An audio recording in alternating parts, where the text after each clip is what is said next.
จะโลกาทิปติสัมปติ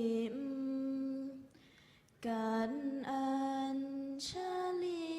อันทิวารังอายาจะธรรมสันติทัสสัตตาปาราชักขชาติกาเทเสตุธัมมังอนุกรรมปิมังปะชัง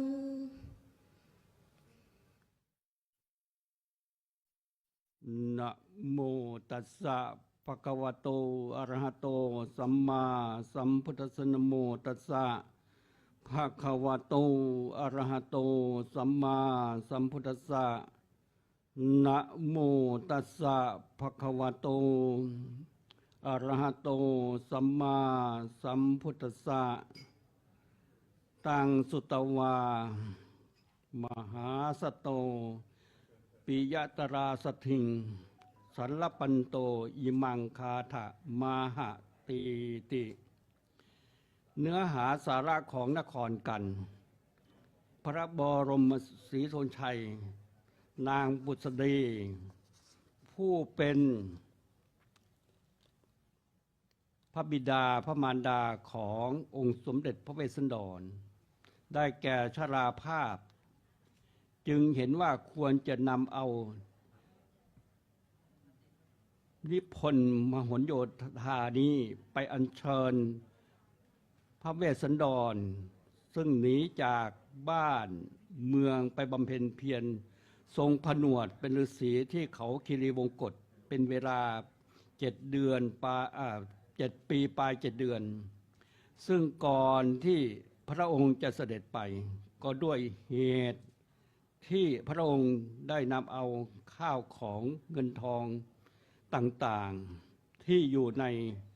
ท้องพระคลังหลวง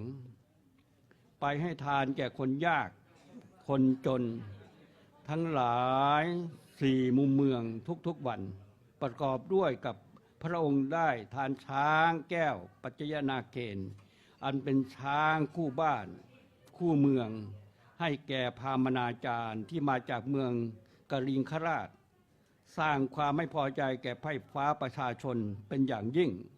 ด้วยเหตุดังกล่าวพระองค์จึงได้ถูกขับไล่หนีออกจากเมืองแก้วศรีพีไปอยู่เขาคีรีวงกฏพระบรมศาสดาพระบรมศรีธนชัยก็ได้ฟังความไพร่ฟ้าประชาราษฎร์จึงเห็นสมควรให้ขับไล่พระเวทหนีไปอยู่เขาคีรีวงกฏนานนับ7 ปีปลาย7 เดือนด้วยเห็นว่าพระเวสสันดรจะต้องกลับมาเสวยเมืองแก้วศรีพีจึงได้นำเอานิพนธ์พหลโยธา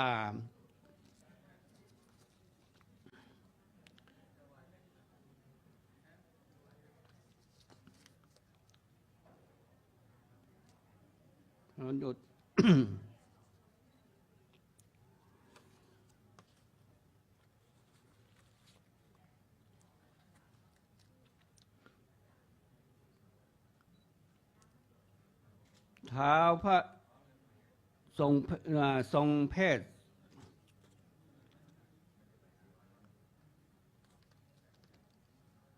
สมณเพศ ก็ขอจอมลูกศรเท้าพระเวสสันดร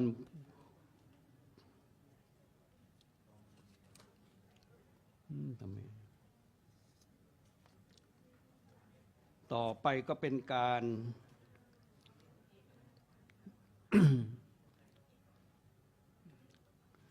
การเทศของภาษาลาวในทำนองลาวแถวตะวันออกคือจังหวัดอุบลราชธานีสวนดังพาผู้บ้านชายาเสดอันโยทรงเพศเป็นลัดสีจะกล่าวถึงพามผู้ซื้อว่าสู้ศกใจนารกต่อเท่าข้างเมาคือผีบอดีหูพายมาได้นางหนุ่มเงาเท่าปุ้มกวางใส่สาดเมียหนุ่มนาเบียดเบียนใจมันก่อจำเท่าไปหลงพงไพ่ป่าเทศหอดทีหัวเมื่อนางหัวแยมสองไฟแก้มผาของเดิมวางนางปองนี้บ่ได้ขี้หายนี้ภาพตีตนวันนั้นก็แม่นคนใดใครต่างหน้ากินจิมากินจิมานาวิกาก็หักแม่นนางผู้มายาแห่งหอหุ่มทองหอต่อพาบุญเฮืองตาถาคตแผ่นดินครับโอ้ขออันนี้สงฆ์หนึ่งประสงค์พระเดชพระคุณเด้ออย่ายิงซองไว้ไปใหม่ในอเวจีธานีในการาบัดนี่แลนะเจตาบุตรโตอันว่านายพามเจตาบุตรตนบริสุทธิ์ขอให้ญาติโยมลำรวยเดินป่าใหม่ฉันโนก็หากแม่นมหาชนะอำมาตย์อันเป็นนายมาแก้ววรคันธกะสมภารจากออกบวชวัดใดซื้อว่าสันนาเถระในกาลาบัดนี้แลนะจัวตันโตอันวามดาบทอันปรากฏในเคลีโอ้พระเดชพระคุณเจ้าบ้านเนาะในกาลบัดนี่แหละนะเมสุกรรมย่อมวิไลปินชุมสอนอันว่าเมสุกรรมเทวบุตรตนฉลาดหู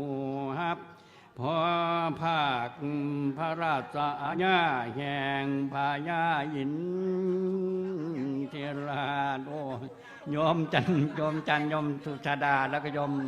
หลวงซอลีแล้วทั้งนั้นเนี่ยญาติโยมนะโอ้ยแปลไม่ได้นะไม่เป็นไรอ่านไปเรื่อยๆลงมานิราเมตยังบรรณาศาลาทั้งปราสาทมากมายไว้ให้แก่กัตติยารัตสีปางนั่นกวากแม่น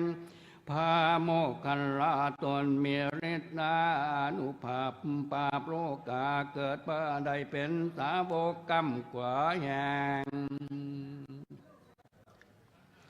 หู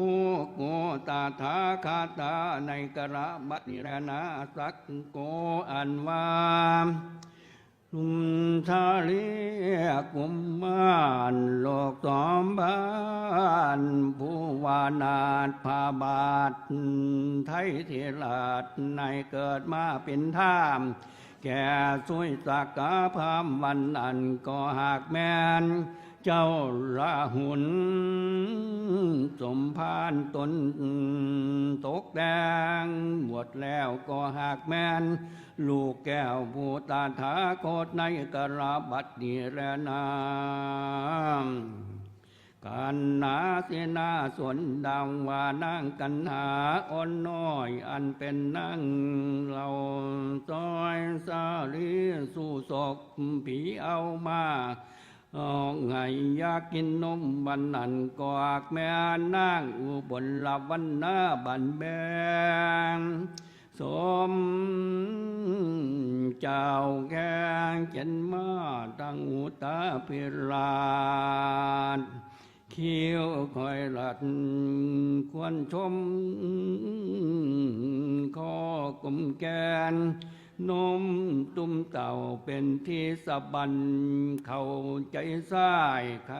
เห็นได้อยู่บ่ได้แดดินให้แสนกาสันนอนขึ้นวันฝันแผงกอดใจจงจอดเหี่ยวหนเพราะว่านั่งในกระทำกุศลบุญมาใจเจ้าอากสมมาเสื่อมเพื่อว่านั่งได้ให้ท่านพาคมดอกคำแดดสัตว์ก่อนหมุนย้อนน้ำสมอานิสงส์ผ่าดอกมาบานแบงสมเจ้าแกงสาวสวรรค์ลดกระจวนจันหอมมันไผ่เห็นเสื่อนถนัดใจแม่นมีทุกในใจข้างแกนก็หายจากคนลืมแรงง่ายจองพอรอนทอทั่วอกงอตอมได้เป็นทียมปินเจริญสุขเจริญสุขล้างคนปองหายสู่แนงสู้กันใจตายคิดอยากบายร่มรวมคิดใครจูบหน้าวมาสมลือนางทั่วนาครกวงเกตทั่วเท่าแพทย์เมืองกายฝูงเท่าไปเท่าหนุ่มตาผู้พร้อมซึ่งกันนางหลิงเห็นเลี้ยวว่าจากเป็นโดดนางจึงลาปริโภทย่ายเฮียนหนีมาบวชหลวดได้เสื้อว่านางอุบลลาวนาเทรีภิกขุณีในกาลบัดนี้แลสาธิสาหัสสกโยธินโนโยธาหารทั้ง60,000ซอยเซินสมงามเกิดมาตามพระบาทจอม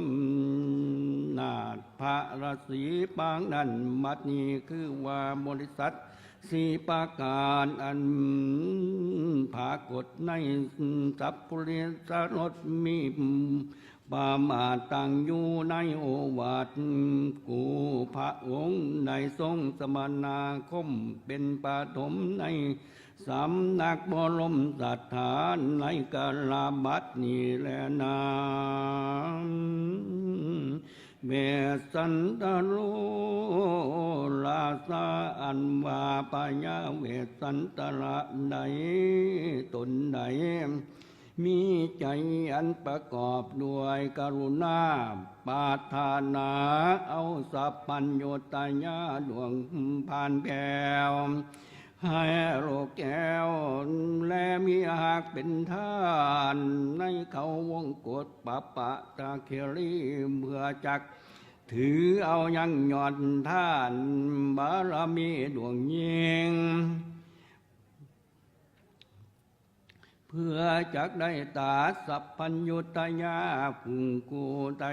ของโลกน้ำตาใจพ้นจากโอคาสงสารอหังเอวังคือว่าองค์คูตาถาคาคตตนกะจะทำให้เป็นประโยชน์โปรดสาธโลกให้พ้นตาองค์ฐานใดให้ถึงเมืองแก้วกาววาคืออมุตตมหานครนิรพานอยู่ที่ใจบ่ได้ขาดสายในกาลบัดนี้แลนา ตุมเหภาวันตาแรกขันวาตันทั้งหลายเมื่อจักฟังธรรมอย่าได้เหลียวหลังแลขันปากอย่าได้งวกหน้าดานเจรจาตุมเหภาวันตาอันวาทานทั้งหลายเมื่อจักฟังธรรมอย่าได้ทรงมาราประดับดอกไม้อย่าได้ใส่ผ้าดอกเขียนหัวตั้งตัวเสื้อฟังแล้วเจือจำเอาไว้ในทุกตนทุกคนเท่านั้นเถิด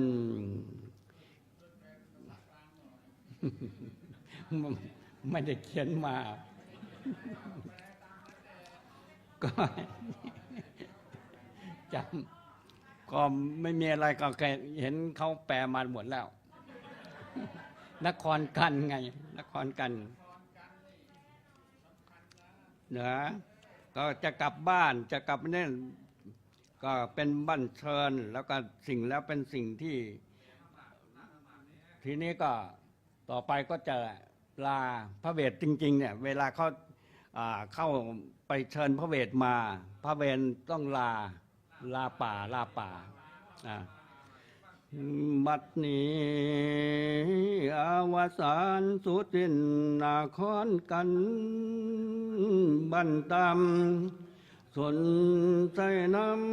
ำลูกน้องไปเข้าละเกตเขาเสือนดาวองค์แจ่มเจ้าเข้าคืนสู่นครหลวงประชาชนดังปวงมวลยินดินสถานพาโพบานเถือกมาแล้วประชาชนนอนว่าขอให้พระเดชพระคุณเจ้าวาดมีอายุยืนยาวเด้อพระสงฆ์องค์เน้นและก็ญาติโยมมาใหม่กันเสียงพาผู้บานเสือกมาแล้วประชาชนซอยเสือนเสียงบรรเลงคืนดินฟ้าสั่นสะเทือนองค์พระเวทแจ่มเจ้ากำลังเล่าละพลหารมีสำราญเกษมสุขทุกคนเสมอดามเป็นเวลาทันสานเจ้าโนนรักพอกพรองค์พระเวสสันดรสิได้กราบตาบ้านขึ้นห้องแห่งสถานก่อนสิกลับตาบ้านพระองค์สั่งลาดอยตลอดเดือนสันสัตว์ป่านารเนวไม่ละมุมให้พงกว้างฟ้านละองค์บังเฮาขอสั่งพวกท่านสิกลับบ้านแห่งเฮาขอให้พวกหมู่เจ้ายืนยิ่งและสุขีคอยอยู่ดีกินดีกูสุนแนวละแถวนี้เมื่อนอย่ามีพยาของมองใจกูสุขอย่าง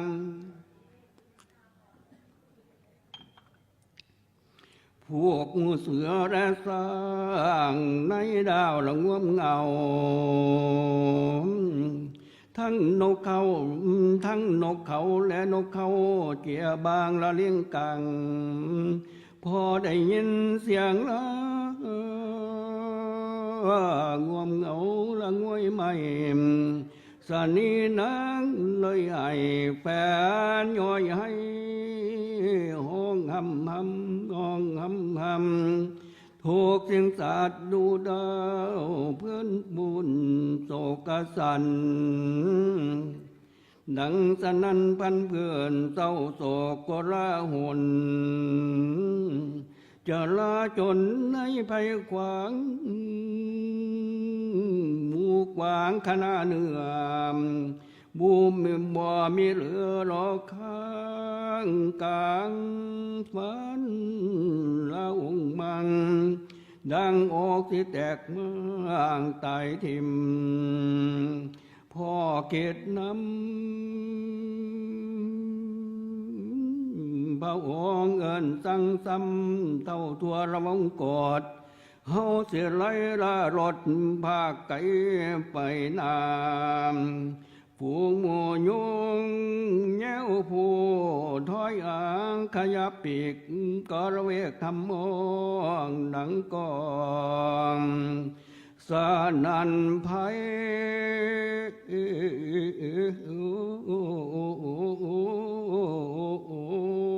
ฝูงปรึกษาหมู่ใหม่แห่งเหี่ยวบ่เกี่ยวสดคุณสะเลเลยงดง่วงเหงาบ่กินยามฝูงปลาเข่งปลาข้าวในวังหูบ่อแกงขะแยงโดกระเดิดบ้อนสะอ่อนโอมพ่อห่วงใยโอ้นอพอละแล้วจึงได้ออกจากวงกฏบนสถานงามงดที่พระองค์เพียรสร้างอาสนัยหรือสร้างคนเดินรถแล่นพากันแห่เนดาวข่าวใดเจ้านาคตองค์พระเวท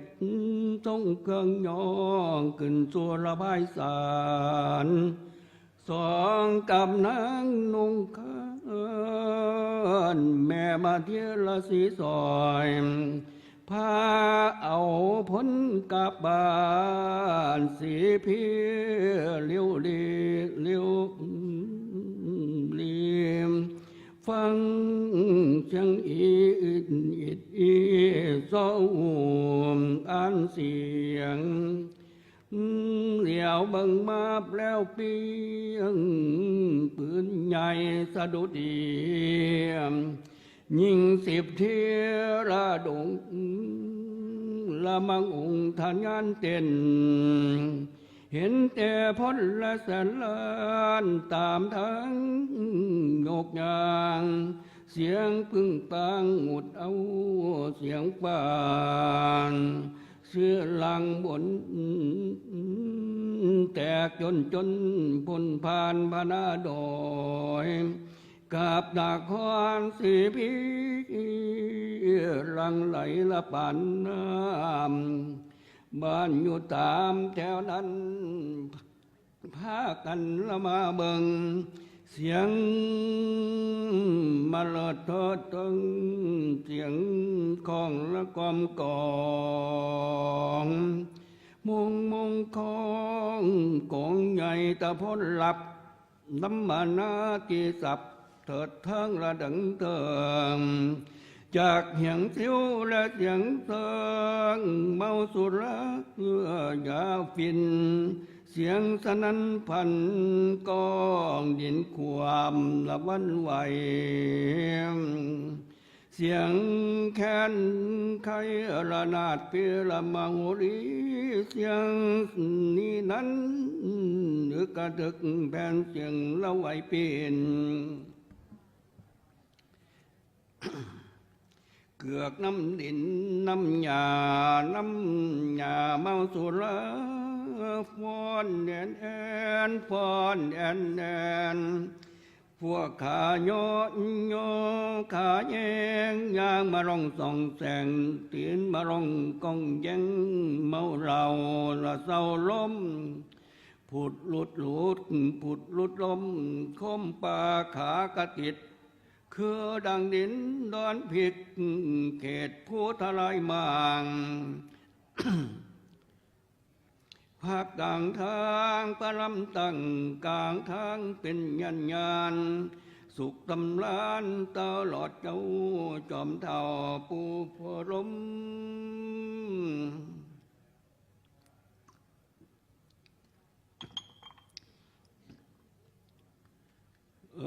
พ่อเมื่อตื่นนุ่งเต้า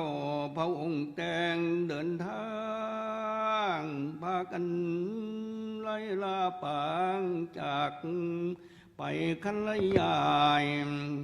กายจากคนมิมาพานพุนสุลมุนเข้าอังเสียงมาเลิกคือเกือนดินฟ้าสันสะเทือนมองดูป่าอีกเอื้อนเลี้ยนเหล่ากกกระเดากกกันเล่าเลียนแถวป่าบักแงวเลียนล้อมป่ากะยอมกกเมาเล่าแซมเดียระดาษลูกกาศาสเกิดล้อมหอมกุ่มละกินใดบางพงสมดอกไม้พวกหมู่พลนิกรนาอุนสนเต็มทางละดาดาละดูได้สนุกไก่ไปแล้วประชาชนล้นดังทั้งผู้ยืนผู้นั่งลอต่ำสองกอบกลางเต้าบ้านละพันไปบ้านอยู่ไกลอยู่ไกลได้มาเยองค์กษัตริย์เบสสันดรทรงนิวัตประเทศไทยกว้างบวงประชาชนหุ่มลุ่มดูกองสนันป่านสวรรค์สีมากว้างกว้างเสียลันหลวง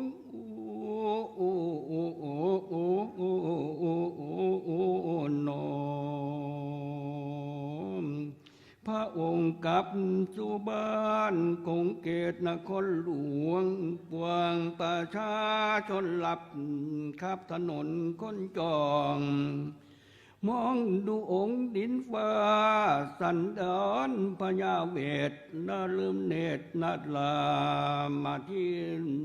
น้องละดังเทียมเข้าสู่กุมกงเขตบุรีลมแสนอุดมกะเสมสุขถูกคนปนมนิ้วเมืองทงทิวประดับไว้ตามแถวตามถนนเป็นยานมาสิวบุตร มาญาติโยมทั้งหลาย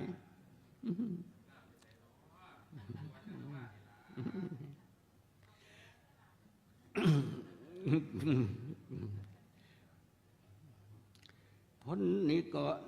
ปัดไว้เป็นญาณ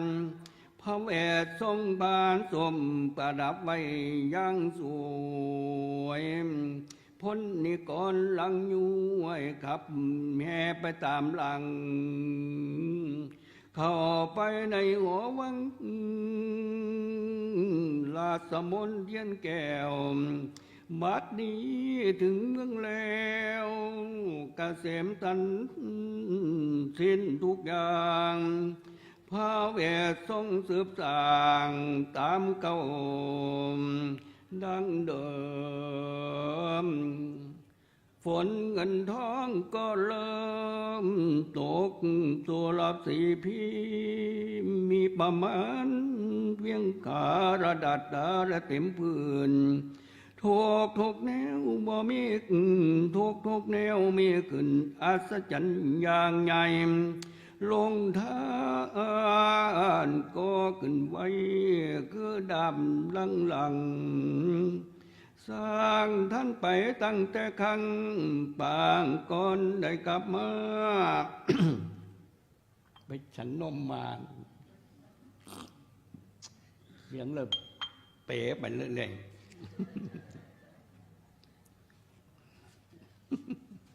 ไม่รู้จะเอาเงิน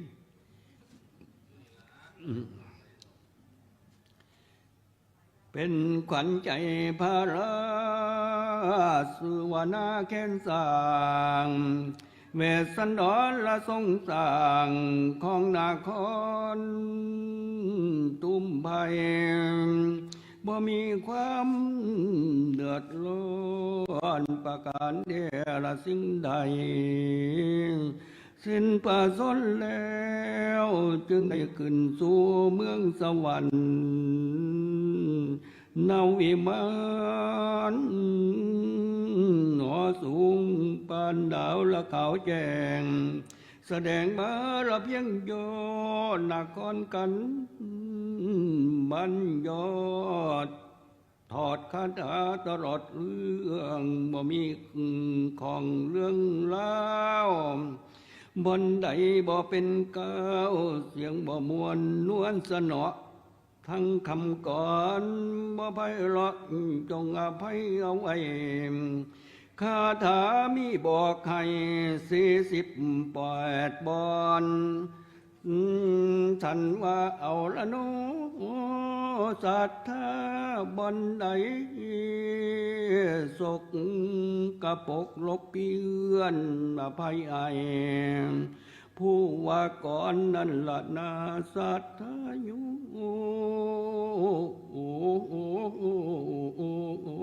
นขอพระเดชพระคุณจงเจริญรุ่งเรืองในสมณวิสัยและเป็นลมโพลมใสอยู่ในวัดยานนาวาทั้งพระสงฆ์ที่เป็นเจ้าของกันเทพโดยพระครูภาวนาก็พระครูโสพลสารวิสิทธิ์พระครูภาวนาวชิรวงศ์ญาติโยมที่เป็นเจ้าภาพทั้งหลายที่ท่านมหาชากลินกิตติเมธีได้อ่านไปแล้วได้ให้พรไปแล้วอาตมาก็ขออ้างอิงของคุณพระศรีรัตนตรัยและสิ่งศักดิ์สิทธิ์และญาติโยมที่นั่งฟังอยู่ทั้งหลายที่รู้จักและไม่รู้จักก็ไม่เป็นไรขอเป็นศรัทธาก็เรียกว่าเป็นบุญนำพามาสู่การทำเรามีสิ่งที่ดีที่งามเกิดขึ้นเพราะวัดยานเนี่ยเวลาเทศที่ไรก็เต็มศาลาเมื่อนั้น เพราะบุญกุศลของวัดและก็ของพระเดชพระคุณและของญาติโยมที่ร่วมกันมาสร้างบุญสร้างกุศลร่วมกันในครั้งนี้ส่วนจริงต่างๆที่ท่านแต่ละกันท่านก็ให้พรให้สิ่งที่ดีที่งามไปแล้วอาตมาก็ขออ้างอิงของคุณพระศรีรัตนตรัยและสิ่งศักดิ์สิทธิ์ในสุคลโลกจนบันดาลประทานพรให้ท่านทั้งหลายจงประสบแต่ความสุขความเจริญรุ่งเรืองในอายุวรรณะสุขภระและธรรมสารสมบัติธรรมสารโภคสมบัติตลอดกาลและนานเทอญ